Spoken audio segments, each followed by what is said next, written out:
Hola, mi nombre es Tomás Turkington y este video es para la asignatura de Sistemas de Comunicaciones 2 de la Universidad Fermín Toro.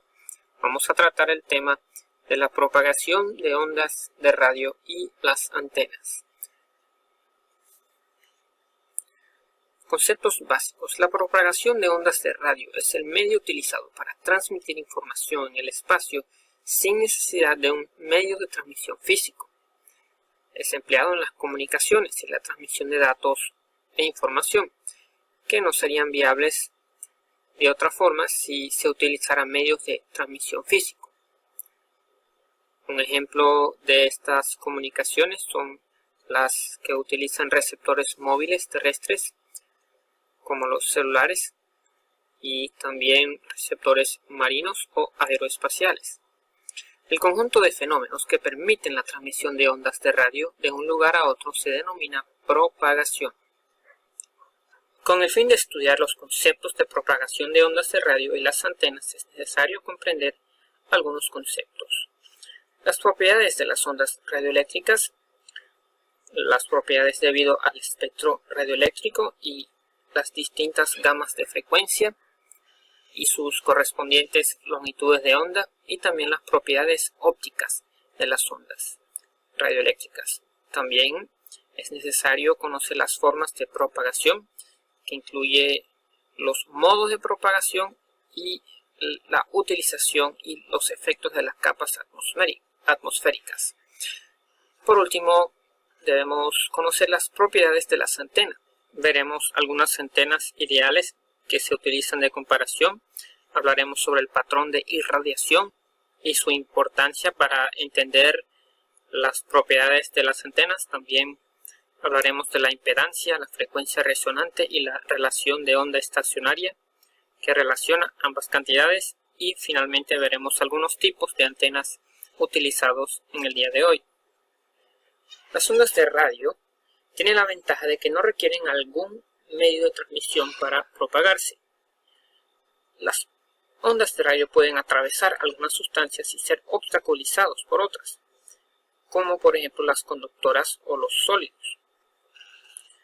Ciertas longitudes de onda también pueden ser reflejadas en algunas sustancias y aún en las capas superiores de la atmósfera terrestre, aunque son limitadas en su transmisión por algunas sustancias que cambian su intensidad de dirección y no pueden llegar a todos los lugares que deseamos. La posibilidad de uso, sin embargo, es muy amplia.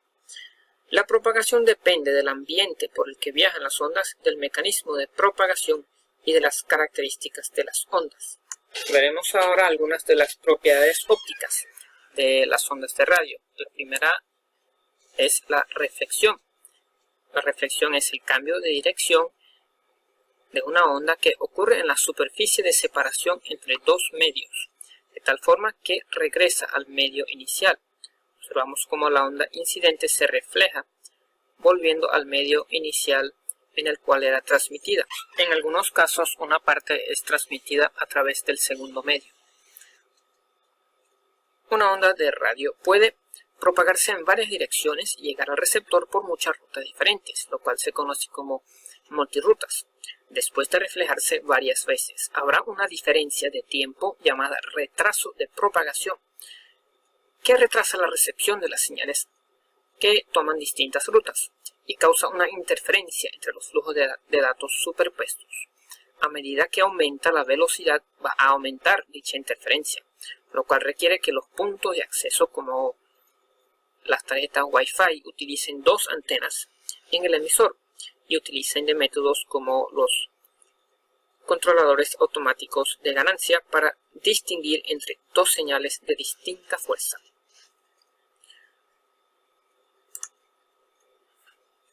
La refracción tiene que ver con el cambio de dirección que experimenta una onda al pasar de un medio material a otro.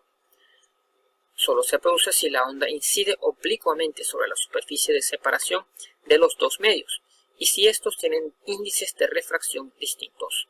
La refracción se origina en el cambio de velocidad de propagación de la onda. Observamos aquí lo que es la refracción de una onda. Difracción es un fenómeno característico de las ondas que se basa en el curvado y esparcido de las ondas cuando encuentran un obstáculo o al atravesar una rendija. Vemos un ejemplo aquí. Al encontrarse con este obstáculo, una parte de la onda es difractada y la otra incide. La otra continúa su camino anterior. También se utiliza el término filo de cuchillo, ya que a través de este filo se separa la onda que continúa su ruta normal de la onda que es difractada.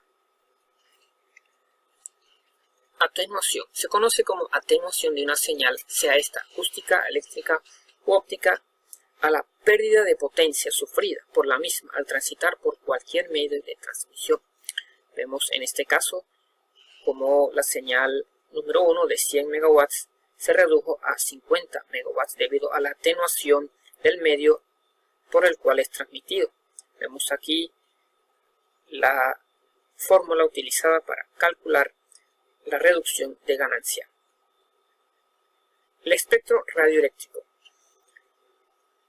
La porción del espectro electromagnético donde se encuentran las ondas de radio se denomina el espectro radioeléctrico. Contiene una serie de gamas de frecuencias con longitudes de ondas correspondientes, cada una con sus distintas propiedades que gobiernan su propagación. Mientras más alta la frecuencia, más corta es la longitud de onda.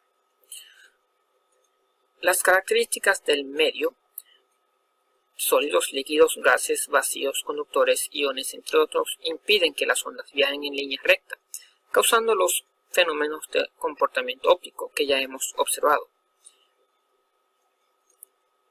Las formas de propagación son las siguientes: Skywave o onda celeste, Direct Wave o onda espacial, Reflected Wave, onda reflejada, y Surface Wave, que es onda terrestre.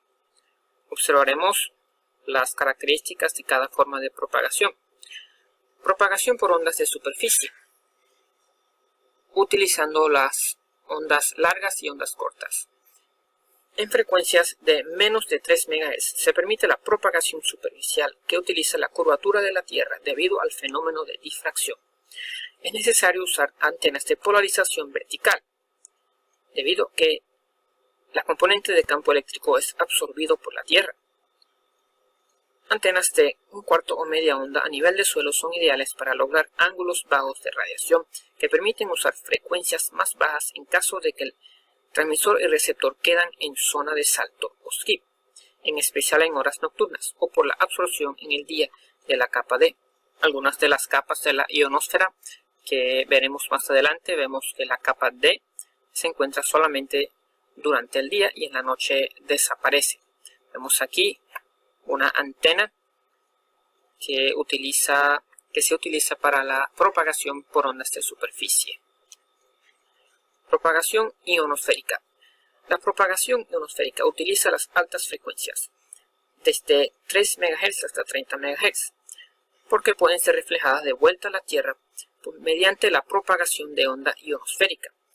Estas señales se reflejan en distintas capas de la ionosfera.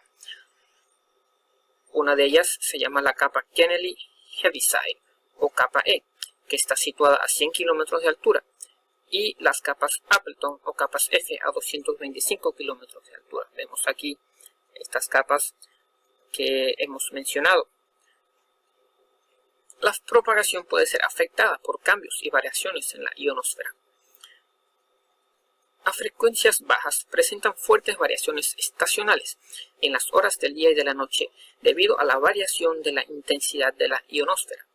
También sufren perturbaciones causadas por fenómenos como las manchas de sol, tormentas geomagnéticas y perturbaciones ionosféricas en el lado de la Tierra que está hacia el Sol. Vemos aquí un ejemplo de la transmisión, la propagación ionosférica. Vemos la zona skip, donde la señal no se puede detectar, y vemos cómo se refleja de nuevo a la Tierra en distintas posiciones. Tenemos aquí una antena de onda corta y un equipo de recepción de onda corta. Propagación directa. Frecuencias muy altas y ultra altas. VHF, UHF y SHF. A partir de frecuencias de 30 MHz y superiores, prevalece la propagación directa o espacial, direct wave, conocida también como propagación line of sight o línea de vista. En este rango de frecuencias se requiere un espacio libre de obstáculos dentro de un área llamado zona de Fresnel, que delimita la línea de vista entre el transmisor y el receptor. Elevando la altura de las antenas y colocando repetidores pasivos, es posible alargar el alcance de la señal. En transmisiones VHF y UHF también se observa el fenómeno de difracción, por lo que ocurre también la propagación por difracción en bordes o filo de cuchillo. Observamos de nuevo la propagación por difracción en bordes que hemos mencionado. Vemos aquí un ejemplo de una propagación directa, debido a que el transmisor y el receptor deben estar en línea de vista para que la señal pueda ser transmitida. En caso de que no se encuentran en línea de vista, se deben usar repetidores para hacer que la señal sea reflejada de nuevo al receptor. Propagación directa. Frecuencias, utilizando frecuencias super altas y extra altas. Las frecuencias SHF y HF emplean únicamente la propagación directa. Los enlaces globales se realizan por medio de reflexión con satélites artificiales. Se emplea en la comunicación satelital, las naves espaciales y el radar marítimo aéreo. Aquí tenemos un satélite artificial utilizado para la comunicación y un radar marítimo. Las capas de la ionosfera que hemos mencionado son las siguientes. Aquí tenemos la troposfera, la región D, que aparece solamente en el día, la región E, las capas y las capas F. Vemos aquí cuando aparecen estas capas. Las capas D y E desaparecen en la noche. Las capas F1 y F2 se combinan en la noche y todas las capas aparecen en el día. Ahora hablaremos acerca de las antenas. Una antena es un conductor con una longitud determinada que se encuentra al final de una línea de transmisión, la cual irradia al ambiente la señal que se quiere transmitir. Las antenas interactúan altamente con su ambiente y poseen comportamientos impredecibles que dependen de la ubicación donde se instalan. Las características de una antena dependen de la relación entre sus dimensiones y la longitud de la señal de radiofrecuencia transmitida o recibida. Por ello, existen las antenas elementales, resonantes y directivas, con sus características correspondientes. La ganancia de una antena mide la tendencia de concentrar la señal en una dirección específica en unidades de decibel. Cada aumento de 3 decibel duplica la potencia en una sola dirección.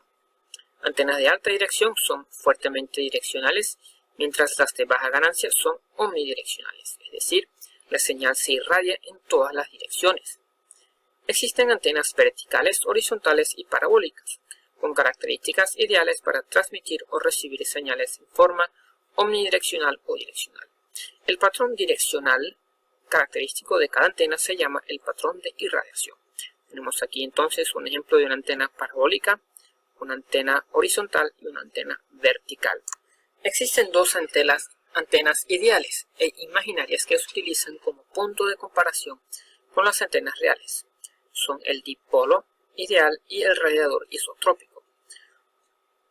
Un radiador isotrópico es perfectamente omnidireccional con ganancia cero. Un dipolo ideal se construye en condiciones controladas de laboratorio de acuerdo a un estándar exigente, el cual cuando es operado en dicha condición debe mostrar una ganancia de 2,15 decibeles. Existen medidas de comparación. Una antena de 10 dBi tiene una ganancia de 10 dB mayor a un radiador isotrópico. Un dipolo ideal de 10 dBd tiene una ganancia de 10 dB por encima de un dipolo ideal, lo cual es una comparación más cerca a la realidad. Tenemos entonces la propagación omnidireccional de un radiador isotrópico y la propagación de un dipolo ideal. Patrón de irradiación. El patrón de irradiación nos muestra mediante dos vistas, la azimutal y la de elevación, las características de irradiación de la antena. El patrón azimutal, que es la vista desde arriba, nos indica el nivel de direccionalidad de la antena, en qué dirección se direcciona la mayor parte de la señal, y el patrón de elevación nos muestra el ángulo mínimo de irradiación. Vemos aquí un ejemplo con un dipolo. Vemos el plano azimutal. Vemos que el nivel de direccionalidad es igual en todas las direcciones porque es omnidireccional. Y en el plano de elevación vemos el ángulo mínimo de irradiación. Es acá donde está más cerca de cero. Los puntos cercanos del origen muestran cero ganancia y los puntos más lejanos muestran la mayor ganancia. Propiedades importantes de las antenas. La impedancia. El valor de la impedancia de una antena debe ser igual que la impedancia de la línea de transmisión para lograr la mayor posible transferencia de energía. La frecuencia resonante es la frecuencia ideal de operación de una antena, en la que las reactancias capacitivas e inductivas se cancelan y se logra una irradiación eficiente. Para lograr esto, las longitudes de los elementos irradiantes coinciden con las longitudes de ondas resonantes, que son múltiplos impares de la media onda, pero pueden usarse otras longitudes también para lograr la frecuencia resonante. Relación de onda estacionaria. Permite medir el efecto de la resonancia y la impedancia. Es la relación logarítmica obtenida de los valores en el cable coaxial y muestra la cantidad de onda reflejada otra vez al transmisor. Vemos aquí algunos valores de la relación ROE y vemos el porcentaje correspondiente de potencia reflejada. Vamos a observar algunos tipos más comunes de antenas. Existen las antenas verticales, horizontales y parabólicas. Las antenas verticales son aquellas que se colocan en posición vertical, ocupan poco espacio y son ideales para la transmisión omnidireccional de ondas de radio. La antena vertical contiene dos partes principales. La primera es el elemento irradiante, que debe ir en forma vertical y que puede medir desde 0,25 hasta 0,65 veces la longitud de onda. La segunda parte es el elemento conductor por donde retorna la corriente a la antena. El segundo elemento de una antena puede tomar distintas formas. Lo más común visto es un juego de 3 alambres de 1/4 de longitud de onda, los cuales se deben colocar a una altura sobre el suelo que les permite tener un ángulo de 45 grados, necesarios para un ajuste adecuado de la impedancia. Estos alambres se conocen como plano de tierra o counterpoise en inglés.